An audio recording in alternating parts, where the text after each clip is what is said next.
Welcome back नाज़रीन। बात कर लेते हैं दूसरे अहम इशू के ऊपर। जैसे कि मैंने स्टार्टिंग में कहा इंट्रोडक्शन में कि आज तीन अहम मौजूआत हैं, तीनों का दारोमदार कमिश्नर कराची से है और कमिश्नर कराची से मुतअद्दिद बार राब्ता करने की कोशिश की जा रही है। दुआ गो है कि वो प्रोग्राम में ऑब्लाइज कर लें, क्योंकि एक मसला तो उन्होंने हल करा दिया शादी हॉल एसोसिएशन का, लेकिन एक और अहम मसला है दूध फरोख्त होने के मामले पर। दूध की जो कीमतें हैं उसमें जो इजाफा किया गया और ये बात बताई गई कि 120 रुपए फी लीटर फरोख्त किया जाएगा। अब जो इजाफा किया गया है वो कमिश्नर की मर्जी के मुशावरत के बगैर किया गया और इसमें डीसीएफए का मौकफ ये है कि कमिश्नर से बारहा मुलाकात करने की कोशिश की जा रही है। आज से 1 साल पहले मुलाकात हुई थी, उसमें इस बात की यकीन दहानी करवाई गई थी कि जो दूध के रेट बढ़ाए जाएंगे वो मुशावरत के साथ बढ़ाए जाएंगे। फिर अदालत का ये फैसला था कि आपने हर 3 महीने के बाद कोऑर्डिनेशन करनी है एसोसिएशन के साथ, कमिश्नर कराची ने, जो कि अब तक देखने में नहीं आई है। ये क्या मामलात हैं, क्यों इसके ऊपर ढील दी जा रही है, कमिश्नर साहब क्यों ऑब्लाइज नहीं कर रहे हैं, डीसीएफए का मौकफ हम जानना चाहेंगे। इस वक्त डीसीएफए के सदर हमारे साथ इस वक्त लाइन पर मौजूद हैं, अभी हमें ज्वाइन करेंगे कुछ ही देर में। थोड़ा सा मैं यहां पर यह भी बताता चलूं, कुछ ही दिन पहले डीसीएफए के सदर को गिरफ्तार किया गया। उसका रीजन ये बताया गया कि मनमानी कीमतें जो बढ़ाई गई हैं उसमें दूध फरोख्त किया जा रहा था, जिसकी बुनियाद पर इनको गिरफ्तार किया गया। दूसरी बात यहां पर यह आ रही है कि जो dairy farmers and cattle farmers association है वो ये कहती है कि तमाम ग़िज़ाई अजनास, जब से ये हुकूमत आई है, नई हुकूमत पीटीआई की गवर्नमेंट, इसमें महंगाई का रेट बढ़ चुका है, महंगाई ऊपर आ चुकी है, तो दूध की कीमतों में क्यों इजाफा नहीं किया जा रहा। दूसरी बात हमने ये भी उठाई थी कि ट्रांसपोर्टेशन के ऊपर बात की गई थी कि कॉस्ट बढ़ती है तो आप दूध की कीमतें बढ़ाते हैं, लेकिन जहां पर पेट्रोल की कीमतें कम हुई थी तो कॉस्ट कम क्यों नहीं होती है, जिस पर हमें यह जवाब मिला था।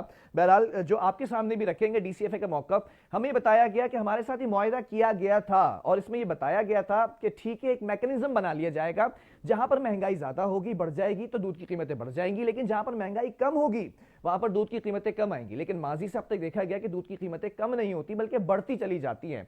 अगर मैं बात कर लूं 94 रुपए से जो कोर्ट का ऑर्डर था उस कीमत पे दूध फरोख्त किया जाए, लेकिन दूध 110 रुपए ही फरोख्त किया जा रहा था। तो ये जो गैप है 94 से लेके 110 रुपए का, ये गैप असल में हकीकत क्या है, इसको एंजॉय कौन करता है, ये भी मैं आपको बता देता हूं। जो जराए हमें बताते हैं, बड़े वसूख जराए बताते हैं, बड़े खुफिया जराए बताते हैं कि इस गैप को एंजॉय करती है एडमिनिस्ट्रेशन, इस गैप को एंजॉय करती है आपकी जो इस वक्त पुलिस जो तमाम चीजों को रूल कर रही है। इस वक्त हमें ज्वाइन कर चुके हैं डीसीएफए के सदर हैं शाकिर उमर गुजर साहब। शाकिर साहब बहुत शुक्रिया ज्वाइन करने के लिए। सबसे पहले तो सवाल ये आपसे करना चाहूंगा कि बारहा मुलाकात की बात की जाती है कमिश्नर कराची से, लेकिन ऑब्लाइज नहीं किया जाता। कमिश्नर कराची के पास दीगर मसाइल को सुनने के लिए वक्त तो जरूर है, लेकिन आप लोगों की बात सुनने के लिए वक्त क्यों नहीं है? बात यह है जी, हम लोगों की एक तो सबसे पहले बहुत शुक्रिया आप लोगों का हमारी आवाज बनने के लिए। तो कमिश्नर कराची साहब के हवाले से ये कहूंगा कि जी देखें माशाल्लाह एक बड़ी सीट पे बैठे हैं कमिश्नर साहब, हम उनसे दरख्वास्त कर सकते हैं, हम कोई ऐसी अथॉरिटी नहीं है कि जोर जबरदस्ती अपने मसाइल का हल उनसे ले सके। और जाहिर सी बात है क्योंकि हैं हम फार्मर, तो फार्मर का मतलब आपको पता है कि क्या होता है, फार्मर। तो बस ये है, फार्मर के साथ यही अहवाल किया जा रहा है कि फार्मर का मुसलसल इस्तेहसाल किया जा रहा है। और जाहिरी सी बात है अवामुन नास के सामने फार्मर्स की अब ये शक्ल हो गई है कि जी हम जोर जबरदस्ती दूध की कीमतें बढ़ा देते हैं, जबकि हकायक ये हैं कि 3.25 साल से अब तक कमिश्नर कराची ने नोटिफिकेशन नहीं किया। 17 से ज्यादा दरखास्तें मैं इस साल में मैं लिख चुका हूँ, तो कमिश्नर कराची ने एक भी मीटिंग कॉल नहीं की हमसे। और जबकि आपको पता है कि इन्फ्लेशन रेट के मुताबिक सिंध हाई कोर्ट के अहकाम थे पिछले साल के, उसके मुताबिक हर 3 माह बाद दूध में या तो रेट में कमी करनी थी या बेशी करनी थी, तो कमिश्नर साहब ने ये भी ना किया। तो मैं आपके चैनल के तवज्जुह से इंतजामिया से ये रिक्वेस्ट करता हूँ कि जी कराची भर की जो दुकानें सील की गई हैं उन्हें खोला जाए, आवाम को दूध से दूर ना किया जाए। दूध एक सबसे बेहतरीन सोर्स है, कोविड-19 के खिलाफ एक बेहतरीन इम्यूनिटी सिस्टम को बेहतर करने के लिए प्रोडक्ट है, उससे अवाम को दूर ना किया जाए। शाकिर साहब, आखिरी मुलाकात आपकी कमिश्नर कराची से कब हुई थी आपकी एसोसिएशन की? पिछले साल 13 जुलाई की शायद बात है, जब मीटिंग हुई थी, पूरा मीडिया सामने था। जब कमिश्नर कराची ने कहा था कि जी दूध की कीमतें रेट इन्होंने वापस ले लिया, तो हमने वहीं इनके सामने कह दिया था कि दूध की कीमतें वापस नहीं लेंगे, दूध 110 रुपए फी लीटर जो पिछले साल कहा था हमने। अच्छा, अगर मेरी याददाश्त साथ दे तो 13 जुलाई को ये बात भी की गई थी कि 19 जुलाई को एक नोटिफिकेशन निकाला जाएगा।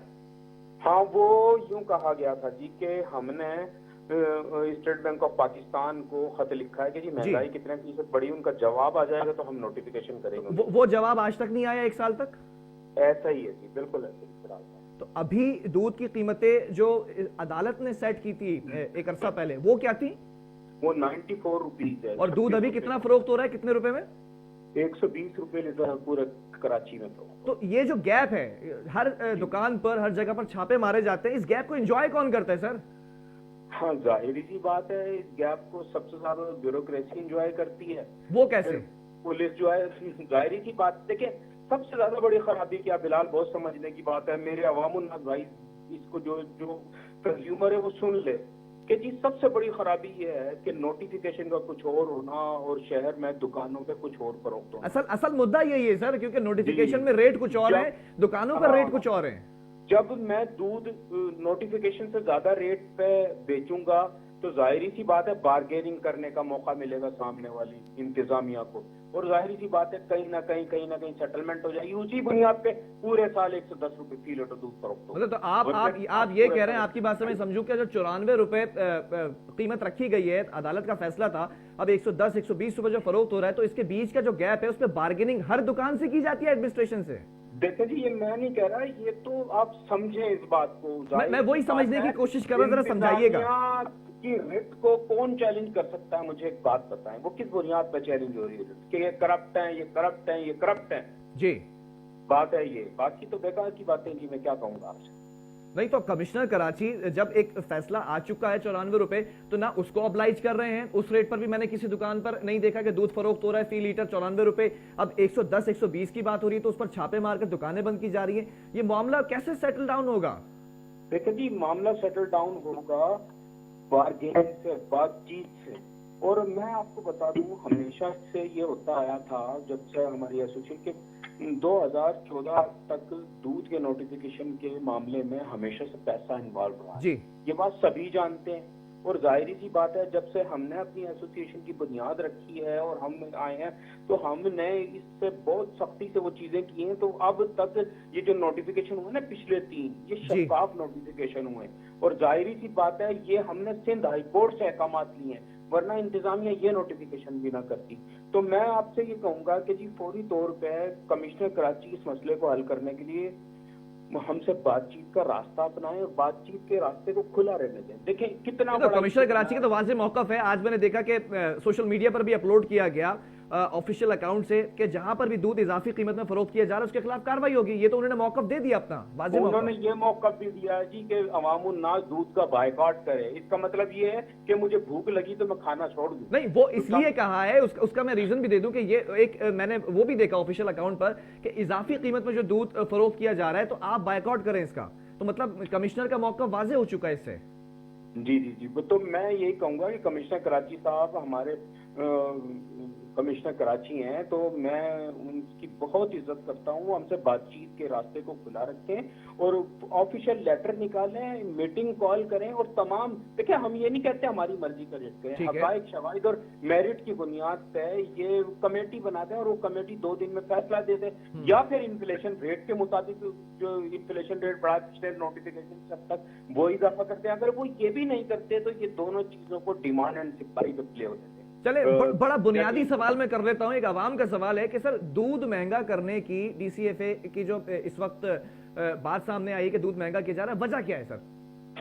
वजह इनपुट देखें बिलाल, एक बात तो समझ लें, दूध की कीमतें मेरी और आपकी ख्वाहिशात पे मुनहसिर नहीं है कि जी मैं ख्वाहिश करूं तो कीमत बढ़ जाए। इसका बराह रास्त ताल्लुक इसके इनपुट्स की कीमतों से है। इनपुट्स जितना बढ़ेंगे उतनी कीमतें बढ़ जाएंगी। और मैं आपको बता दूं, इनपुट्स का ताल्लुक भी बहुत सारी चीजें वफाकी गवर्नमेंट के हाथ में है। वफाकी गवर्नमेंट चाहे तो इनपुट्स की कीमतें नीचे आ सकती हैं कि वो भूसे की एक्सपोर्ट को रोक दे, वो चोकर की एक्सपोर्ट को रोक दे, वो दीगर अजनास की एक्सपोर्ट को रोक दे, और जिससे फिर जो है हमारे लिए वो सस्ती हो जाएंगी। और दूसरा, जो आला तरीन जो ब्रीड है जिसकी एफिशिएंसी, दूध देने की सलाहियत ज्यादा है, उस ब्रीड को, जैसे हमारी ब्रीड को दुनिया ने इम्प्रूव किया, हमें भी इम्प्रूव करने के लिए मौका दें, हमें एजुकेट करें और दूध की कीमतें हम क्यों बढ़ाएं, हम अपनी ब्रीड को बेहतर करें और उससे पैदावार ज्यादा लें ताकि अवामुन्नास को भी रिलीफ मिले। अच्छा, इस पर भी मैं आपका मौक़िफ़ चाहूंगा थोड़ा कि दूध की कीमतों को डायरेक्टली इनडायरेक्टली रिलेट किया जाता था पेट्रोल की कीमतों से। जो मैं 12 सवाल करता हूं,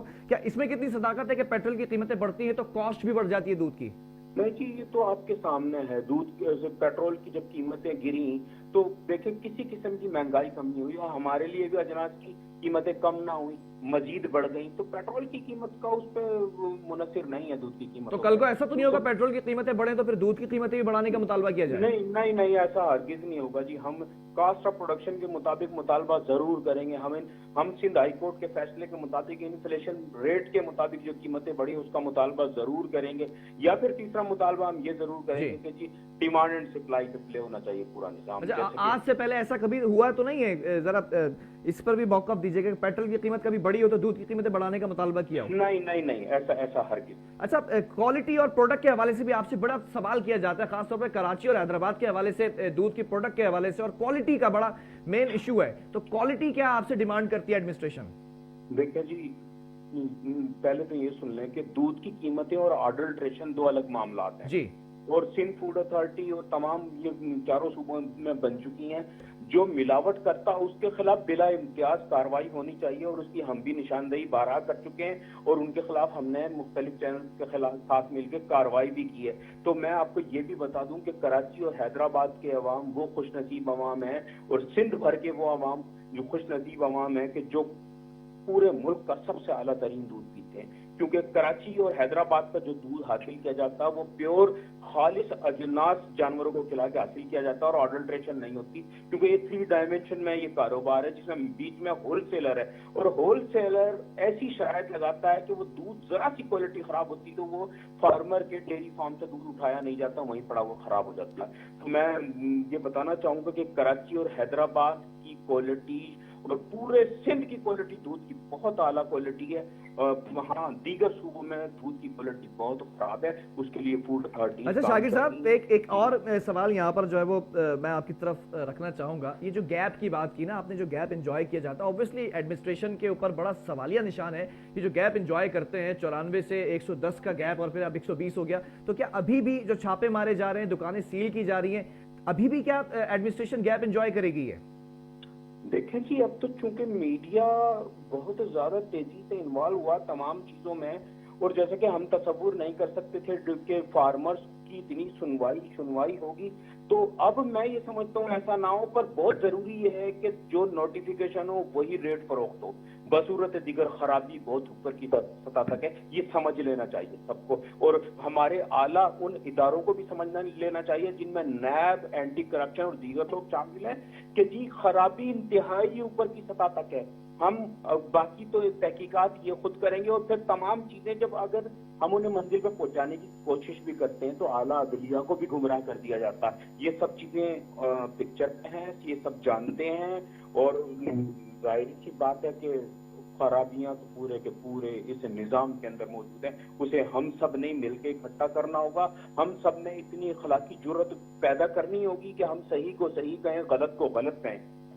अच्छा, dairy and cattle farmers association, तो एक तासुर ये भी जाता है कि जो कैटल आपके साथ एसोसिएट है वहां पर 40-40 लाख 50-50 लाख के जानवर इस वक्त, ऑब्वियसली आप देख रहे हैं कि मंडी के अंदर अगर आप जाके कैटल फार्मर्स का जो टेंट विजिट करें तो यही रेट है। तो एक तासुर ये भी जाता है कि इनके पास तो ऑलरेडी ये सरमायादार हैं, तो क्या सरमायादारों का भी दिवालिया निकल सकता है? ये थोड़ा सा क्लियर करवाना चाहूंगा आपके एसोसिएशन के मौक़िफ़ पे। देखें जी, ये जो सरमायादार हैं अगर सिर्फ हमें इन्हें देखेंगे ना सिर्फ डेयरी या कैटल के कारोबार की हद तक, तो इनका भी दिवालिया निकलता, क्योंकि ये कारोबार बहुत ज्यादा नुकसान में जा रहा है। जैसे कि पहले ऐसा होता था कि हमारे भैंस कॉलोनी में डेयरी फार्म किराए पे खाली नहीं मिलते थे, नया शख्स नहीं आता। अब हर रोड पे 4-4, 5-5 डेयरी फार्म खाली हैं, सुपर हाईवे पे काफी फार्म खाली हैं, क्योंकि लोग जो है जो दिवालिया नहीं हुए वो अपने जानवर बेच के चले गए कि जी इस कारोबार में नुकसान है, हम ये कारोबार क्यों करें। जब नया सरमायादार आता है जाहिर सी बात है वो बड़े जोश और बड़े वलवले के साथ आता है, पर जब उसे जितना इनपुट है उतना आउटपुट नहीं मिलता तो फिर वो इसको खैरबाद कह जाता है इस कारोबार को। नहीं, इस तो चीज का हमारे तयन कौन तमाम करेगा, लोगों को- इस चीज का तयन कौन करेगा कि दिवालिया निकला, क्योंकि कोई चेक एंड बैलेंस तो है नहीं कि जानवर कितने का खरीदा गया, उसकी पलाई पे कितना खर्च किया गया और कितने में फरोख्त किया गया। देखिए जी, इसका तयन गवर्नमेंट ऑफ पाकिस्तान को करना चाहिए। चारों मुतालिका जो हमारे महकमा लाइव स्टॉक है वो बराबर के शरीक है दूध की कीमतें बढ़ने में। तो मैं ये भी मुतालबा करूंगा कि जी चारों हमारे जो वजीर हैं लाइव जी। स्टॉकियों ने इस्तीफे दे देने चाहिए। सेक्रेटरीज और जितने सेक्रेटरीज हमारे हैं लाइव स्टॉक के उन्हें काम करना चाहिए और निजी के लोगों से काम लेना चाहिए। और इसका तयन देखें जी, मुल्क की फूड सिक्योरिटी का जामिन है मुल्क का किसान, और जाहिर सी बात है किसान मुल्क की रीढ़ की हड्डी है, इस मुल्क की मईशत की। उसे अगर ये मारने की कोशिश करेंगे, जैसे कि गन्ने की जब पैदावार होती है उनकी लंबी लंबी कतारें लगी रहती हैं, इसी तरह डेयरी फार्मर का और कैटल फार्मर्स का हाल है। अब बकराइद का सीजन आ गया, देखिए सिर्फ सुपर हाईवे की मंडी सजाई गई है, बाकी पूरे कराची में जो भैंस कॉलोनी की मकामी पीढ़ी है, हम अपनी ड्राई एनिमल नहीं बेच सकते, पुलिस हमें डंडे मारती है। क्यों? नहीं सर, वो क्योंकि कोरोना बाकी- लॉकडाउन की वजह से भी तो एसओपीज को फॉलो रखने के लिए भी किया गया है ना। देखिए जी, एसओपीज को आज से पहले तो ऐसा कभी भी नहीं हुआ। देखिए मैं बताऊं आपको, अगर यही पैमाना है तो सुपर हाईवे मंडी भी तो सजाई गई है ना सर, वहां भी तो एसओपीज को फॉलो किया जा रहा है या नहीं किया जा रहा फॉलो। जी, एसओपीज को फॉलो किया जा रहा है तो भैंस कॉलोनी में फॉलो किया जा सकता है जी। तो वो बहुत बड़ा सवालिया निशान है हमारी इंतजामिया पे कि भैंस कॉलोनी की मकामी जो पीढ़ी है हमारी, कमेले को स्लॉटर हाउस को खोल देना चाहिए ताकि फार्मर्स का नुकसान ना हो, ताकि वो नया माल डाले, नया ताजा माल डाले। सिंध भर की तमाम मंडियों को खोलना चाहिए, ताजा भैंस ला सके ताकि दूध की पैदावार बढ़े। और जो आज हालात पैदा हुए हैं कि सरे शामी शहर भर की दुकानें जो बंद हो जाती हैं, वो आपके सामने, वो भी हमारी सपोर्ट में है। तमाम चीजें जो हमने दूध के रेट का ऐलान किया, हमें कोई परेशानी नहीं है कि जी हमारा दूध फरोख्त नहीं होगा। हमें पता है कि दूध है ही नहीं तो फरोख्त तो होगा ही होगा ना। तो हमारा, तो मैं ये समझता हूँ कि जी शहर जो हमारे सिंध भर की मंडियां हैं वो खोल देनी चाहिए पंजाब की तरह, और भैंस कॉलोनी की मकामी जो पीढ़ी है उसे भी खोल देना चाहिए। मैं मुतालबा करता हूँ वजीर आला सिंध से कि सिंध जो भैंस कॉलोनी की पीढ़ी है कमेला उसे खोल दिया जाए ताकि फार्मर्स परेशानी से बच सकें। चलें, शागिर गुजर साहब बहुत शुक्रिया प्रोग्राम के लिए, आपने वक्त दिया। नाज़रीन, मामला यहाँ पर डीसीएफए का मौक़िफ़ सामने आ चुका है कि डीसीएफए ये कहती है कि कोर्ट का, अदालत का एक नोटिफिकेशन आ चुका है, फैसला आ चुका है। वो 94 रुपए डिसाइड किए गए थे, लेकिन सवाल यहाँ पर ये एक बहुत बड़ा एडमिनिस्ट्रेशन के ऊपर सवाल है कि 110 रुपए 120 रुपए जो फरोख्त किया जा रहा है, ये जो गैप है, इस गैप को एंजॉय कौन कर रहा है। ढके छुपे अल्फाजों में ये बात वाजे की गई कि एडमिनिस्ट्रेशन इस गैप को एंजॉय करती है। जब छापा मार के दुकान सील की जाती है तो फिर या तो डिमांड की जाती है, ये दुकान दोबारा कैसे खुल जाती है, फरोख्त कैसे होता है। नाज़रीन, इसी के साथ प्रोग्राम का वक्त खत्म हुआ। आपके फीडबैक का मैं मुंतज़िर हूं, आपने अपना फीडबैक मुझ तक जरूर पहुंचाना। जब तक के लिए बिलाल खान और मेरी पूरी टीम को दीजिए इजाजत। अल्लाह हाफिज।